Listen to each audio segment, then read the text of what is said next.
pembelajaran penting dan konsep-konsep penting yang perlu kita pahami di dalam konteks bicara partisipasi. Cerita Ibu Miriam, cerita Ibu Wuri, dan cerita Ibu Rohimah sebenarnya memberikan gambaran yang nyata. Juga tentu saja cerita-cerita yang ada di buku ini. Kalian yang belum memiliki buku ini, penting betul memiliki buku ini. Kenapa? Karena ada banyak contoh bagaimana perempuan ya melakukan partisipasi di level yang berbeda-beda dan konteks yang berbeda-beda. Disinilah kita kemudian menjadikan sebuah satu seri yang bisa dinikmati oleh banyak orang bagaimana perempuan berpartisipasi. Nah, teman-teman, dari sekian banyak pengalaman Aman Indonesia, yang penting terkait dengan partisipasi perempuan adalah pertama, ada banyak pendekatan yang kreatif. Pendekatan kreatif itu muncul dari mana? Ya, pendekatan kreatif itu muncul dari perempuan yang memang dia ada di konteks konflik yang berbeda-beda. Pendekatan kreatif itu contohnya apa tadi ya? Ibu Miriam misalnya dari Filipina, dia membuat konsultasi-konsultasi kecil yang ada di basis agar dia bisa mendengarkan lebih banyak lagi perempuan sehingga dia sendiri bisa mengantongi banyak pengalaman perempuan untuk bisa di-share di meja-meja perundingan gitu. Pengalamannya Bu Wuri ya, betapa dia menggunakan kebun. Itu kan sesuatu yang tidak common gitu. Tapi ternyata kebun itu bisa menjadi ruang pembelajaran bersama dan ruang bagaimana interaksi antara Muslim dan Kristen itu dimulai gitu. Ibu Rohimah yang di konteks mungkin bukan konflik kekerasan seperti yang terjadi di banyak tempat ya. Tetapi dia mampu untuk bagaimana membawa konteks partisipasi dalam wujud konkret solidaritas. Khususnya dalam penanganan krisis terkait dengan COVID-19. Nah, ini yang kita namakan kreatif. Nah, teman-teman akan menemukan di buku ini bagaimana kreatifnya perempuan dalam membuka ruang partisipasi buat dirinya sendiri dan juga buat perempuan yang lainnya. Yang kedua yang ingin saya highlight adalah bagaimana kreativitas itu salah satunya adalah membangun struktur bayangan. Ingat bahwa memasukkan perempuan dalam ruang partisipasi secara formal itu tidak mudah. Di perjanjian damai di dunia termasuk di Aceh misalnya, nggak semua nggak mudah masuk di dalam ruang-ruang formal itu. Maka yang perlu ada adalah ruang-ruang non formal itu perlu dikuatkan sebagai struktur bayangan untuk bagaimana partisipasi perempuan itu mesti ada. Ya, di Aceh itu ada Kongres Perempuan Aceh. Itu juga bagian penting untuk bagaimana mendongkrak partisipasi perempuan. Meskipun disayangkan tidak ada perwakilan dari aktivis perempuan yang hadir di sana, tetapi hadirnya salah satu advisor perempuan juga membuat prosesnya tentu saja berbeda begitu. Nah, Miriam menciptakan struktur bayangan, Mendoza menciptakan struktur bayangan dalam konteks ada pembatasan di ruang partisipasi formal. Bahkan saya juga dengar dan baca dari buku yang ditulis oleh UN Women bahwa Mendoza sendiri juga kemudian akhirnya bisa bersama-sama dengan perwakilan perempuan dari sisi pemerintah dan mereka bisa ngetim dengan baik selama melakukan drafting sebuah regulasi baru. Yang lain adalah menumbuhkan empati dan pemulihan trauma, teman-teman. Di proses bagaimana perempuan itu membawa cerita-cerita bagaimana konflik berdampak kepada seseorang bahkan korbannya sendiri ya. Tidak heran korbannya sendiri hadir di dalam ruang-ruang bagaimana dia ingin ceritanya itu tersampaikan, itu sendiri sudah bagian dari upaya pemulihan buat dirinya. Karena apa? Karena bercerita ke publik itu tidak mudah. Biasanya awalnya menangis dulu, yang kedua tetap menangis, yang ketiga udah mulai bisa menata apa yang dialami oleh mereka. Maka dari itu ruang-ruang yang diciptakan oleh perempuan penting banget untuk mengaplikasikan pendekatan empati. Maka dari itu apa pendekatan empati? Pendekatan di mana perempuan, korban perempuan khususnya selalu didekati dengan cara-cara yang bisa dipahami kondisi mereka gitu ya. Partisipasi perempuan menjadi penting dan kita belajar karena kita melihat perempuan fokus banget dengan relasi. Nah, upaya-upaya perempuan untuk membangun dan memelihara hubungan yang harmonis di komunitas, dan ini sangat esensial dalam membangun rekonsiliasi pasca konflik. Maka dari itu pilihan menghadirkan perempuan akan membuka ruang besar teman-teman.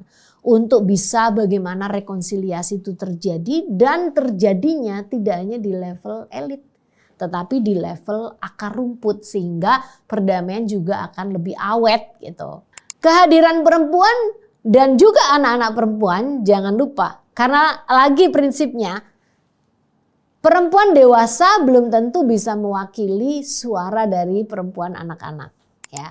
Maka dari itu pendekatan kepada perempuan anak-anak atau remaja atau anak-anak muda penting agar mereka juga punya ruang untuk menyampaikan bagaimana konflik berdampak, tetapi juga menyampaikan gagasan-gagasan mereka tentang bagaimana perdamaian ini bisa awet dan terpelihara di komunitasnya.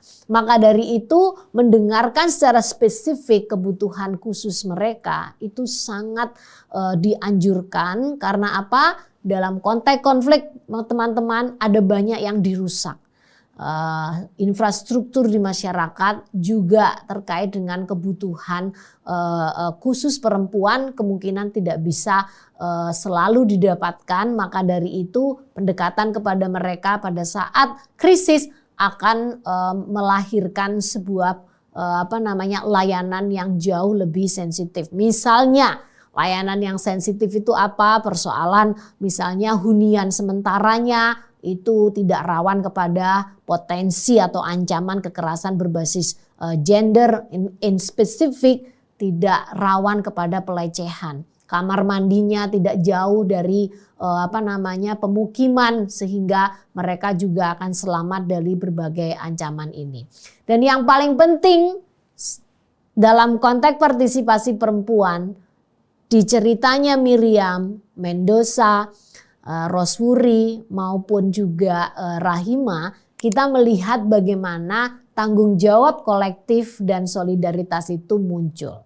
Kenapa? Ya karena yang merasakan bagaimana konflik berdampak ada banyak orang ya. Tentu ini bukan tanggung jawab satu orang saja yang dianggap pimpinan. Ini harus menjadi tanggung jawab bersama.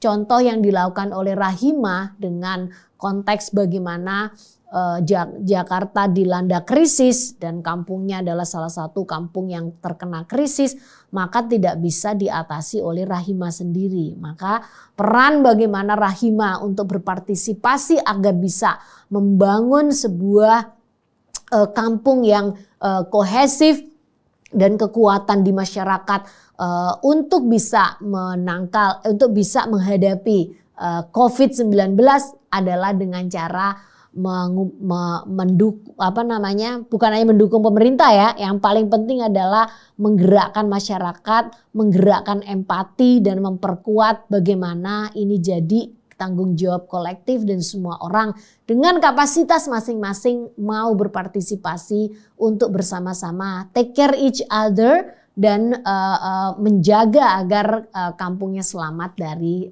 krisis.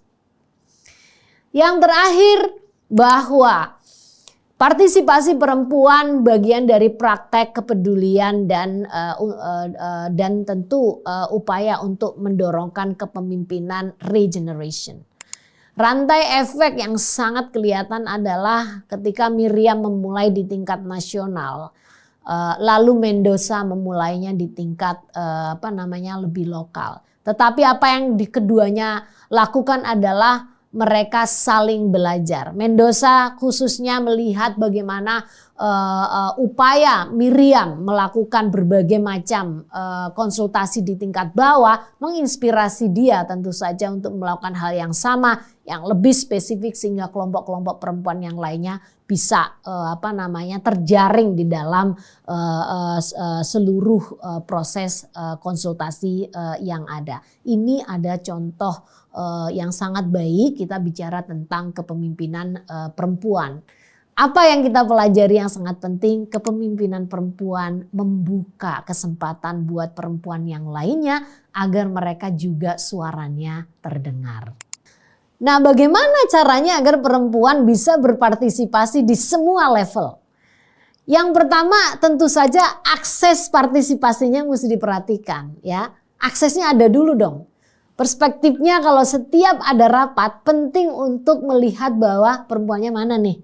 Ya, secara fisik perempuannya mana, secara perspektif perempuannya mana, penting kalimat itu selalu harus diucapkan oleh para pengambil keputusan. Sehingga tidak selalu puas adanya satu orang perempuan. Tapi kalau bisa ya 30% minimal kehadiran perempuan itu penting. Nah, aksesnya mesti dibuka dulu. Yang kedua, kapasitasnya penting untuk dikuatkan. Kenapa? Ya karena untuk bisa ngedorongin agar akses perempuan itu bisa tercapai, maka kapasitas perempuan mesti dikuatkan. Nah, Sekolah Perempuan Perdamaian itu adalah contoh bagaimana affirmative action dilakukan oleh Aman Indonesia untuk bisa mendongkrak kapasitas perempuan agar apa? Agar dia bisa berpartisipasi minimal di kampungnya sendiri untuk bisa menyampaikan aspirasinya di proses-proses pengambilan keputusan. Kuota perempuan mesti ada dalam konteks ini. Makanya mengapa selalu ada 30%, 30%, 30%. Agar apa? Agar pembicaraan di dalam konteks kita bicara isu apa saja itu selalu ingat bahwa setiap aspek kehidupan kita itu selalu berdampak kepada perempuan dan anak perempuan. Maka suara mereka menjadi sangat penting. Yang terakhir adalah dukungan kepada organisasi perempuan dan juga leader-leader perempuan. Mengapa? Karena mereka lah adalah organisasi-organisasi yang akan terus menumbuhkan ya dan mendorong agar berbagai macam affirmative action itu dijalankan di masyarakat, tujuannya untuk mempercepat pertumbuhan dari leader-leader perempuan. Di sisi lain juga kalau leader perempuannya bertumbuh dan itu banyak gitu ya, maka tentu pemerintah tidak perlu susah mencari 30% gitu. Nah, tidak mungkin terjadi 30% kalau capacity buildingnya nggak dikuatin. Kalau ruang-ruang afirmasinya tidak dikuatkan, maka itu mengapa kita tidak terlalu sukses dalam konteks partisipasi politik kita, masih 21% kalau nggak salah. Karena apa? Karena ada yang tidak terpenuhi di dalam konteks affirmative action, yaitu capacity building, dan juga ruang-ruang afirmatifnya kurang banyak, sehingga pada konteks pemilihan kembali perempuan tidak mendominasi di pemilihan umum khususnya yang sifatnya elektoral. Kita masih lemah. Apa dampaknya? Ya dampaknya akan ada banyak kebijakan-kebijakan kita yang mungkin nggak terlalu peka kepada hak-hak perempuan dan juga hak-hak pada anak-anak perempuan kita.